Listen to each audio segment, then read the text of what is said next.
en plena Guerra Fría, cuando el mundo estaba dividido por ideologías, muros y amenazas nucleares. Una sombra comenzó a moverse entre los bloques de poder. No era una soldado común, no era una espía cualquiera, era un arma perfecta creada por el sistema soviético, un fantasma sin pasado, un hombre sin identidad. Y en los años 60 tomó una decisión imposible en desertar. Hoy vamos a hablar del momento que redefinió la vida de Natasha Romanoff, la ruptura con la Unión Soviética, la fuga del sistema, el inicio de un pasado borrado, pero sobre todo, el nacimiento de una pregunta que la perseguiría para siempre: ¿quién es realmente? Si te apasionan las historias profundas de personaje, los conflictos psicológicos y los arcos que cambian universos enteros, quédate hasta el final porque esta historia es mucho más oscura de lo que parece. Antes de la deserción, Natasha no era una persona, era un proyecto criada dentro del programa conocido como la Habitación Roja, un experimento soviético diseñado para fabricar agentes perfectas. Natasha fue moldeada desde niña para servir a la Unión Soviética. Entrenamiento físico extremo, manipulación psicológica, adoctrinamiento ideológico, aislamiento emocional. En la década del 60, en plena tensión entre la URSS y Estados Unidos, los servicios de inteligencia eran armas silenciosas. La KGB necesitaba símbolos, necesitaba mitos, necesitaba fantasmas. Natasha fue uno de ellos, pero el sistema cometió un error para crear un arma perfecta. Necesitaban darle mente propia, y una mente propia, eventual y piensa. Las deserciones en la Guerra Fría eran actos de traición imperdonables, pero la duda no aparece de golpe, no es un interruptor, es una grieta que se forma lentamente.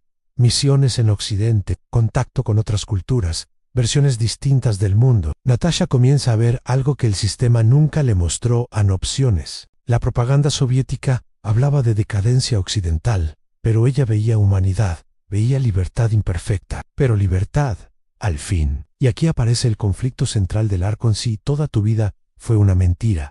¿Qué parte de vos es real? Desertar no era simplemente cambiar de bando, era borrar tu existencia anterior, era convertirte en objetivo, era aceptar que tu propio país te consideraría traidora. Natasha no solo escapaba de un régimen, escapaba de una identidad impuesta. En muchas versiones del canon de Marvel, su transición hacia Occidente la pone en contacto con agencias estadounidenses y eventualmente con figuras como Iron Man, quien inicialmente la ve como enemiga. Pero lo importante no es el bando, lo importante es la ruptura interna, porque desertar significó algo más profundo. A Natasha dejó de ser la agente soviética para convertirse en nadie, y ese vacío es el núcleo del arco. Una vez en Occidente, Natasha no encuentra redención inmediata, encuentra sospecha, encuentra vigilancia, encuentra desconfianza. Para Estados Unidos, sigue siendo una espía rusa. Para la Unión Soviética, es una traidora. ¿Dónde encaja entonces? Aquí nace el concepto de identidad robada. La Habitación Roja no solo entrenaba cuerpos,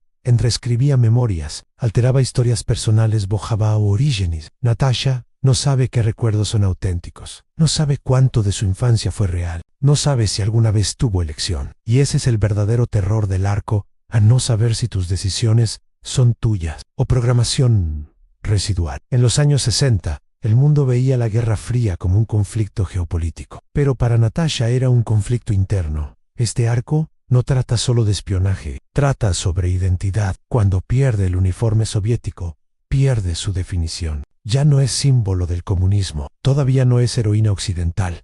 Es una mujer intentando reconstruirse desde cero. En historias posteriores, cuando se une a equipos como los Vengadores liderados por Captain America, el contraste es brutal. Steve Rogers representa ideales claros, Natasha representa ambigüedad moral. Él sabe quién es, ella está intentando descubrirlo, y esa diferencia nace exactamente aquí. En la deserción, en desertar, no elimina el pasado, lo convierte en sombra. La Unión Soviética no olvida, la Habitación Roja no perdona, los fantasmas no desaparecen. Cada misión futura de Natasha está teñida por esa pregunta: ¿estoy compensando algo? ¿Estoy buscando redención? ¿O simplemente cambié de amo? El arco Deserción y Sombras no es una historia de heroísmo inmediato, es la historia de alguien que entiende que fue utilizada y decide no volver a hacerlo. Pero decidir no significa sanar, significa empezar. La gran tragedia de Natasha no es haber sido villana, es no saber si alguna vez fue dueña de sí misma. La Habitación Roja